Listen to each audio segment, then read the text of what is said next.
Hello दोस्तों, नमस्कार, सलाम। अभ्यास पथ में आप सभी का हार्दिक स्वागत है। कैसे आप सभी? उम्मीद है कि बहुत अच्छे होंगे और पिछली वीडियो ज़रूर देख रहे होंगे। पिछली वीडियो आप लोग को बहुत पसंद आए क्योंकि बहुत ही आराम से समझाया जा रहा है, बहुत अच्छे से समझाया जा रहा है।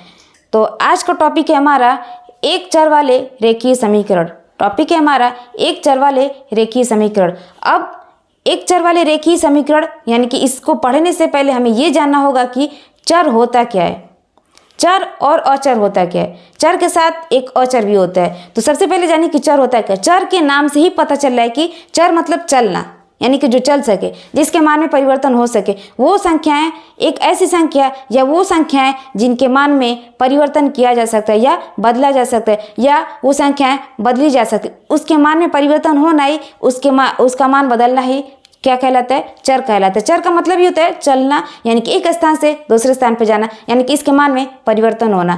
तो जो संख्याएं या ऐसी संख्याएं जिनके मान में परिवर्तन होते रहते हैं वो संख्या क्या कहलाती हैं? चर संख्याएं कहलाती हैं, जिनको इंग्लिश में वेरिएबल को कहते हैं। वेरिएबल का मान हमेशा परिवर्तन होता है, वो हमारे रखने के ऊपर है कि हम उसका मान क्या रखते हैं। लेकिन अचर संख्याएं भी होती हैं, चर संख्याएं और अचर संख्याएं। चर संख्या बता दिए कि जिनके मान में परिवर्तन होता है वो संख्या चर संख्या कहलाती है। लेकिन अचर संख्या वो संख्या होती है जिसके मान में कोई परिवर्तन नहीं किया जा सकता। जैसे मान ली कि अगर दो हम ले रहे हैं, दो संख्या है, तो दो को हम जहाँ भी जाएंगे, कहीं भी जाएंगे, उसको दो ही कहेंगे। बहुत कहेंगे तो हम टू कह लेंगे, लेकिन उसके मान में कोई परिवर्तन नहीं होगा। दो है तो दो ही रहेगी, तीन है तीन ही रहेगा, चार है चार ही रहेगा, उसके मान में कोई परिवर्तन नहीं होगा। तो दो, तीन, चार या कोई भी ऐसा अंक जिसे हम कांस्टेंट कह लें, हिंदी में अचर कहेंगे और इंग्लिश में कांस्टेंट कहेंगे, यानी कि जिनके मान में कोई परिवर्तन ना हो, चाहे हम कुछ भी कर लें उसके मान में कोई परिवर्तन नहीं किया जा सकता है। जो सत्य है वो संख्या क्या कहलाएंगी? अचर संख्या कहलाएंगी, यानी कि जिनके मान में परिवर्तन नहीं किया जा सकता है। लेकिन जिनके मान में परिवर्तन किया जा सकता है वो संख्याएं चर संख्याएं कहलाती हैं। जैसे कि एक्स वाई जेड, या हम हिंदी में क ख ग कह लें, या एल एम एन कह लें, पी क्यू कह लें। कोई भी संख्या, ऐसा नहीं कि सिर्फ हम एक्स वाई ही लेंगे, पी एम एन ले सकते हैं, पी क्यू ले सकते हैं, क ख ग ले सकते हैं। कोई भी संख्या जिनके मान में हम परिवर्तन कर सकते हैं वो क्या होंगी? चर राशि या चर संख्या कहलाएंगी। लेकिन जनरली हम एक्स और वाई ही लेते हैं। लेकिन टॉपिक है हमारा एक चर में। एक्स और वाई तो दो चर हो गया। एक चर में हमें पढ़ना है कि एक चर में रेखीय समीकरण, एक चर वाले रेखीय समीकरण। अब एक चर जो हम समीकरण पढ़ेंगे ना, वो हमारा सिर्फ एक चर में होगा, यानी कि हम एक्स को लेकर ही पढ़ेंगे, क्योंकि हम ज़्यादातर एक्स और वाई ही लेके पढ़ते हैं। तो एक्स वाई हमारा दो चर हो गया, यानी कि दो वेरिएबल में हो गया। लेकिन हमें पढ़ना किस में? एक चर में पढ़ना है। तो चलिए देखते हैं क्वेश्चन है। अब एक चर पे आधारित हम प्रश्न करेंगे, समीकरण बनाएंगे। करना टॉपिक यही है हमारा, समीकरण बनाना है। एक चर को लेकर के समीकरण बनाना है और उसका मान ज्ञात करना। लेकिन थोड़ा सा ये भी जान लीजिए, बोला है कि एक चर के रेखीय समीकरण। रेखीय का मतलब होता है क्या है? रेखा मतलब एक लाइन, यानी कि उसके जो चर राशि होगी उसकी घात एक होंगे, उसकी घात एक होगी। वो राशि, वो समीकरण क्या कहलाएगा? हमारा रेखीय समीकरण कहलाएगा। जब घात एक होगी, जितनी घात होगी, जो भी हमारा वेरिएबल या चर राशि दी गई होगी, जितनी उसकी घात होगी उतना ही उसके मान होंगे। मान ली कि एक्स हमने ले लिया, एक्स की घात एक है, यानी कि एक्स का मान एक होगा। यानी एक्स की घात दो है, यानी कि एक्स स्क्वायर है, उसका मान दो होगा। जो भी हम चर राशि लेंगे उसकी जितनी घात होगी उतना ही उसके मान होंगे। तो हमें पढ़ना है एक चर वाले रेखीय समीकरण। रेखीय का मतलब होता है जिसकी घात 1 होती है, यानी एक्स की घात 1 होगी, उस समीकरण को हम पढ़ेंगे। तो चलिए देखते हैं। हम क्वेश्चन है हमारा, एक्स का हमें मान ज्ञात करना है। क्योंकि एक्स का मान ज्ञात करें, हो सकता है कि जो इक्वेशन दिया गया वो एक्स की घात 2 में हो, तो एक्स की घात 2 देगा, उसके दो मान होंगे। लेकिन पढ़ना है हमें एक चर वाले, यानी कि एक्स में हम पढ़ेंगे। तो एक क्वेश्चन है हमारा कि x square minus 7x plus 6 बराबर 0। हमें मान किसका ज्ञात करना है? एक्स का, क्योंकि हम एक चर वाले रेखीय समीकरण पढ़ रहे हैं। हमारे पास वेरिएबल सिर्फ एक ही है, मान हमें किसका ज्ञात करना है? एक्स का ज्ञात करना है। अब हम क्या करेंगे? हो सकता है कि आप लोग थोड़ा सा इसको पढ़े होंगे। गुणनखंड विधि से हम क्या करेंगे? इसका मान ज्ञात करेंगे। किस तरीके से ज्ञात करेंगे? जब इस तरीके का क्वेश्चन दिया गया होगा, यानी कि एक्स की घात 2, फिर घटते हुए क्रम में ये चीज़ जो घात होगी x की वो घटते हुए क्रम में जाएगी, यानी कि x की घात 2 है तो अगले स्टेप में x की घात 1 होनी चाहिए, तब जाकर के हमारा समीकरण बनेगा।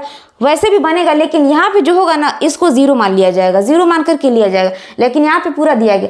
अब हमें इसमें करना क्या होता है, जब x की घात 2 है, x के 2 मान होंगे, फिर हम क्या करेंगे, हम सबसे पहला काम होगा हमारा यहाँ पे देखना जो लास्ट वाले जो कांस्टेंट नंबर यानी कि अचर राशि है उसको देखना है। लास्ट में क्या है हमारा 6। अब 2 अंक हमें ऐसे ढूंढना है जिनको गुणा करने पर 6 आए और जोड़ने पर 7 आए। ऐसे 2 अंक जिनका गुणा करने पे 6 आए और जोड़ने पे 7 आए। जोड़ना इसलिए क्योंकि यहाँ पे प्लस है, यदि यहाँ पे माइनस होता तो घटाना होता।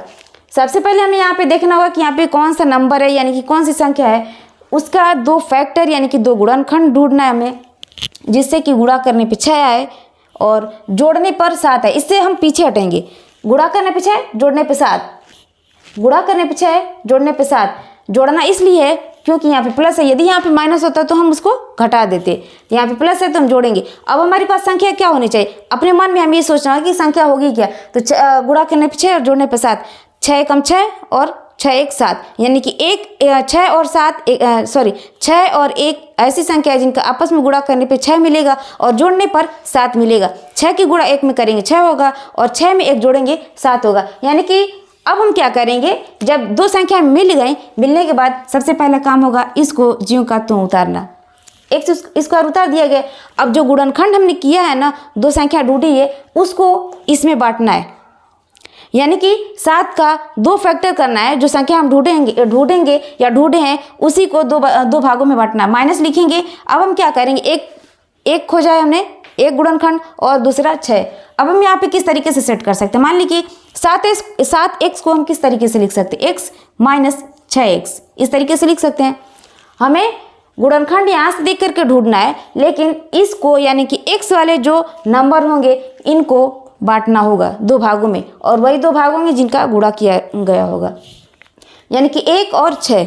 यहाँ से कुछ नहीं है मतलब यहाँ पे 1 है, x के साथ कुछ नहीं है मतलब यहाँ पे 1 है, यानी कि -x और -6x को हम जोड़ेंगे -7 हमारा मिल जाएगा। ये चीज़ यहाँ से मिला क्योंकि हमने 6 के लिए 2 संख्या ऐसी ढूंढी जिनका गुणा करने पे 6 और जोड़ने पर 7 आया, तो ये चीज़ हमें यहाँ से मिली है। बाकी जब वो संख्या मिल जाएगी इनका हम क्या करेंगे, 2 पार्ट में डिवाइड करेंगे, यानी कि 2 भागों में इस तरीके से बांटेंगे ताकि हमारा इसका फैक्टर भी बन जाए यानी कि गुणनखंड भी बन जाए, और यहाँ से ये भी सेट हो जाए कि ये इसके बराबर हो जाए। -7x को हम लिख सकते हैं -x -6x, बच गया हमारा 6।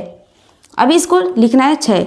अब हम क्या करेंगे कि कॉमन लेंगे, जहाँ इसमें 2 भागों में बांटेंगे, बांट करके कॉमन लेंगे। कॉमन इस तरीके से लेंगे, जो संख्या कॉमन हो सकती हैं उन्हीं को कॉमन लेंगे। मान लीजिए हम इसको इस तरीके से लिख लिए, यहाँ से इस तरीके से लिखा जा सकता है। अभी यहाँ पे लगाना नहीं है, बस आपको समझने के लिए लिखाया जा रहा है। अब हम इसको क्या करेंगे, यहाँ पे x स्क्वायर है, यहाँ पे -6 है, यहाँ पे -6 है, यहाँ पे 6 है। इन दोनों में कॉमन क्या होगा और इन दोनों में कॉमन क्या होगा, जो संख्या कॉमन होंगी उनको हम कॉमन ले लेंगे, यानी x स्क्वायर और -6 में कॉमन क्या होगा हमारा, x होगा। यहाँ से कॉमन x लेंगे। अब यहाँ से क्या बच गया, x बच गया। जब एक x निकल गया तो बचा एक x, और यहाँ से हमारा बच गया 1। यहाँ से हम कॉमन क्या ले सकते, 6x और 6 कॉमन ले सकते हैं हम यहाँ से 6। जब 6 कॉमन लेंगे तो यहाँ से हमारा x होगा और यहाँ से -1।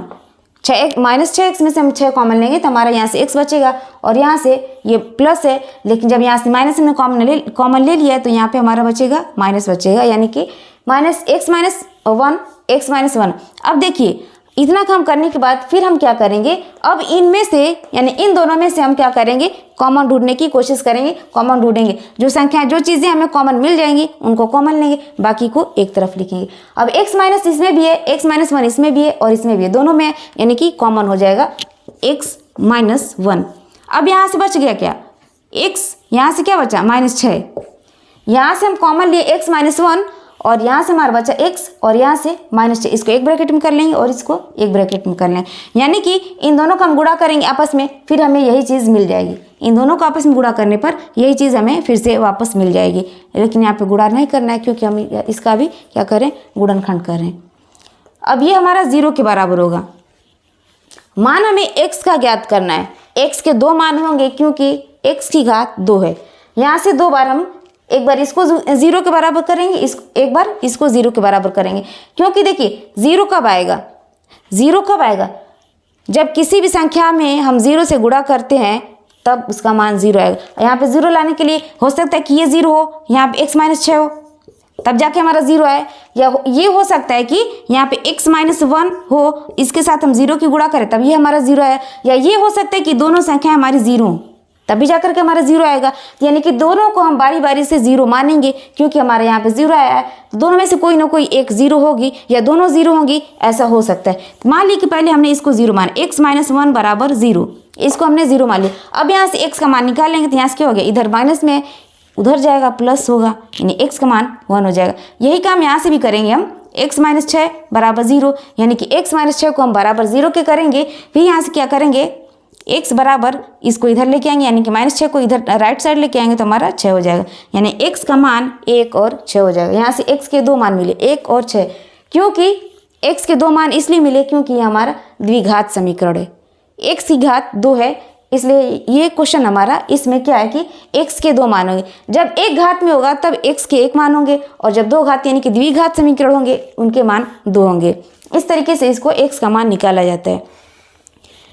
और भी क्वेश्चन देखिए, चलते हम अपने नेक्स्ट क्वेश्चन पे।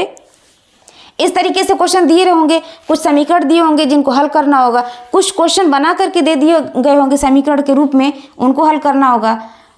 तो करते हैं हम अगला क्वेश्चन।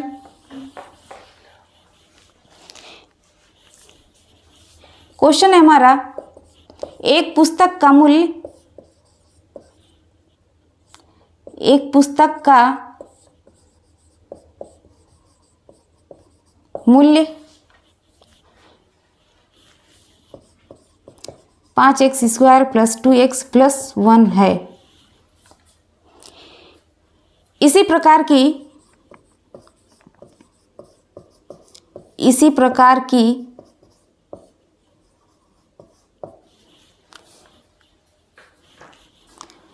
2x + 5 पुस्तकों का मूल्य क्या होगा। पुस्तकों का मूल्य क्या होगा। क्वेश्चन है हमारा, एक पुस्तक का मूल्य 5x² + 2x + 1 है। इसी प्रकार की इतनी यानी कि 2x + 5 पुस्तकों का मूल्य क्या होगा।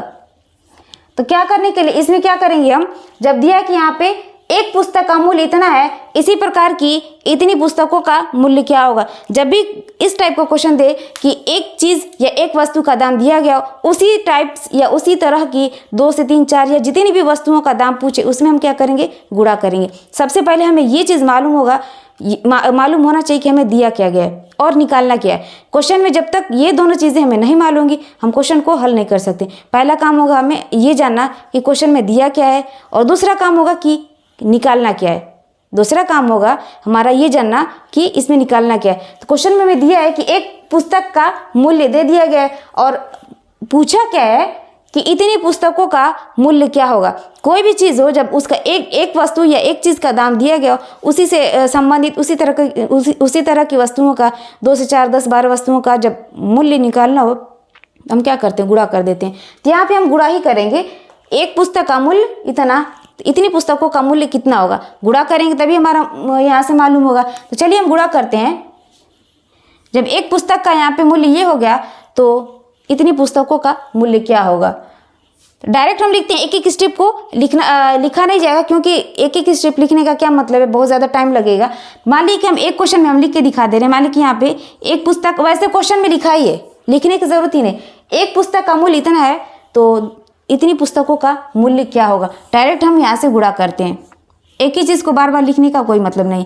यहाँ से ये 2x + 1 और गुणा करेंगे 2x + 5 से, क्योंकि हमें पूछा है क्वेश्चन में कि इतनी पुस्तक, एक पुस्तक का मूल्य ये दिया गया और इतनी पुस्तकों का मूल्य ज्ञात करना है। यहाँ से हम क्या करेंगे, गुणा करेंगे। अब गुणा किस तरीके से करेंगे, एक एक को पकड़ेंगे, बारी बारी से गुणा करेंगे। चलिए हम गुणा करते हैं। 5 की गुणा करेंगे, 5x² की गुणा करेंगे इसके साथ, यानी कि 5 × 10 और एक्स स्क्वायर की गुणा एक्स के साथ होगी तो एक्स क्यूब हो जाएगा, यानी कि एक्स की घात 3 हो जाएगी। तो यहाँ से हम लिख सकते हैं 5 दूना के 10 एक्स क्यूब। फिर इसी को उठाकर किस में गुणा करेंगे, 5 पचे 25, 5 पचे 25 प्लस होगा क्योंकि प्लस यहाँ पे सब में प्लस है, प्लस ही रहेगा। 5 पचे 25 एक्स स्क्वायर, 25 एक्स स्क्वायर, यहाँ पे 5 पचे 25 और ये एक्स स्क्वायर हमारे यहाँ पे आ गया। फिर यहाँ से यहाँ से ये पकड़ेंगे 2x, इसका इसमें गुणा करेंगे, फिर इसका इसमें गुणा करेंगे, 2 की गुणा 2 में करेंगे 2 दूना के 4, x की गुणा x में करेंगे एक्स स्क्वायर हो जाएगा। फिर इसकी गुणा इसमें करेंगे 5 दूना के 10 एक्स। फिर यहाँ से हमारा एक रह गया, एक की गुणा हम बारी बारी से करेंगे सब में, एक की गुणा 2x में करेंगे यानी कि 2x प्लस 5, यहाँ से ये चीज़ हमारा मिल गया। अब हम क्या करेंगे, इसको पहले अरेंज करेंगे, जो जोड़ने लायक होगा उसको जोड़ेंगे, जो घटाने लायक होगा उसको घटाएंगे। यहाँ पे देखिए एक x की घात 3 है, पहले x की घात 3 रखेंगे, फिर x की घात 2 रखेंगे, फिर x की घात 1 रखेंगे, लेकिन उससे पहले हम इनको आपस में जोड़ेंगे, जो जुड़ने लायक होगा उनको जोड़ेंगे। यहाँ से हम लिखेंगे 10x क्यूब, क्योंकि क्यूब में और कोई नहीं है। अब स्क्वायर पे चलते हैं, एक्स स्क्वायर यानी कि 25 एक्स स्क्वायर प्लस यहाँ से 4x, 25 और 4 कितना होगा 29, यानी कि हम लिखेंगे 29 एक्स स्क्वायर। फिर हमारा ये चीज़ हो गया। अब बचा x वाला, यानी कि 10x प्लस 2x, 10 2 12x। अब कांस्टेंट नंबर हमारा सिर्फ 5 ही रह गया, यानी कि हम यहाँ पे लिखेंगे 5। अब यहाँ पे हम चेक करेंगे कि क्या कोई नंबर ऐसा है जिससे सभी में भाग देने पर हमारा ये और छोटा हो सके। यहाँ पे 10 है, 29 है, 12 है, 5 है। 5 और 29 सिर्फ खुद से कटता है, किसी और संख्या से नहीं, लेकिन 12 जो है और 10 है 2 से कटेंगे, 5 से कटेंगे 10 और 12 जो है 2 से भी कटेगा, 3 से कटेगा, 4 से कटेगा, खुद से भी कटेगा। तो यानी कि यहाँ पे कोई ऐसी कॉमन संख्या नहीं मिल रही है जिससे कि हम सभी को डिवाइड कर सकें, इसलिए हमारा आंसर यही होगा। यानी कि एक पुस्तक का मूल्य ये है तो इतनी पुस्तकों का मूल्य हमारा ये हो गया। अब इससे आगे हम कुछ नहीं कर सकते, बस इसमें गुणा ही करना था और कुछ नहीं करना था। इसी तरीके से जो भी क्वेश्चन दिए गए होंगे, एक और क्वेश्चन लेकर के हम देखते हैं। इस तरीके के जितने भी क्वेश्चन दिए गए होंगे उनका मान निकालना होगा, और उनके मान में क्या है, एक्स का ही मान निकालना, क्योंकि हम पढ़ रहे हैं एक चर में रेखीय समीकरण। एक क्वेश्चन और हम देखते हैं, छोटा सा क्वेश्चन और देखते हैं कि किस तरीके से x का मान निकाला जाता है। कुछ क्वेश्चन आपको समीकरण बना के दे दिए गए होंगे, कुछ क्वेश्चन होंगे जो कि क्वेश्चन के रूप में लैंग्वेज यानी कि लैंग्वेज के रूप में दिए गए होंगे, उसका समीकरण बना करके हमें x का मान निकालना होगा। कुछ तो एक समीकरण बना के ही दिए गए होंगे। एक और क्वेश्चन हम देखते हैं 8x, क्वेश्चन है हमारा 8x प्लस 21/4 बराबर 3x प्लस 6। क्वेश्चन है हमारा 8x प्लस 21/4 बराबर 3x प्लस 6। यहाँ से हमें क्या करना है, x का मान निकालना है। x को एक साइड करेंगे, जो अचर राशि होंगे यानी कि जो ये कांस्टेंट नंबर होंगे उनको एक साइड करेंगे। यहाँ से हमारा 8x, इसको इधर लेके आएंगे 3x हो जाएगा माइनस के साथ, यहाँ पे प्लस है, इधर आएगा तो माइनस के साथ होगा, क्योंकि x को एक साइड करना है ताकि हम x का मान निकाल सके। अब हम क्या करेंगे, इसको इधर लेके आएंगे, यहाँ से क्या हो जाएगा हमारा 6 माइनस, क्योंकि यहाँ पे प्लस है, इधर आएगा तो माइनस में हो जाएगा 21/6। यहाँ से 8 में से 3 जाए हमारा 5x होगा बराबर। यहाँ पे हम क्या करेंगे, एलसीएम लेकर के यहाँ पे इसको सॉल्व करेंगे। एलसीएम लेंगे 6 होगा, यहाँ से क्या हो जाएगा 6 6 36, यहाँ पे हम 36 लिखेंगे माइनस 21। अब 36 में से 21 जाए कितना होगा, 6 में से 1 जाए 5, 6 में से 1 जाए 5 और यहाँ से 3 में से 2 जाए 1 होगा, यानी कि 6। 6 में से 1 जाए 5, 3 में से 2 जाए 1/6, यानी कि 15/6। अब 15/6 को हम यहाँ से क्या लिख सकते हैं, 5x बराबर 15/6। यहाँ से x का मान निकालेंगे, हम किस तरीके से लिख सकते हैं, 15/6 गुणे 15/6 गुणे यहाँ से ये 5 जो है ये भाग में आ जाएगा, नीचे आ जाएगा। यहाँ पे जब हम लेके आएंगे x का मान निकालेंगे, ये हमारा 5 जो है गुणा में आ जाएगा, इसके नीचे आ जाएगा। अब हम क्या करेंगे, 5 से इसको भाग देंगे, 5 से 15 यानी कि, और 3 के भाग देंगे इससे 2 में, यानी कि हमारा क्या हो जाएगा 1/2।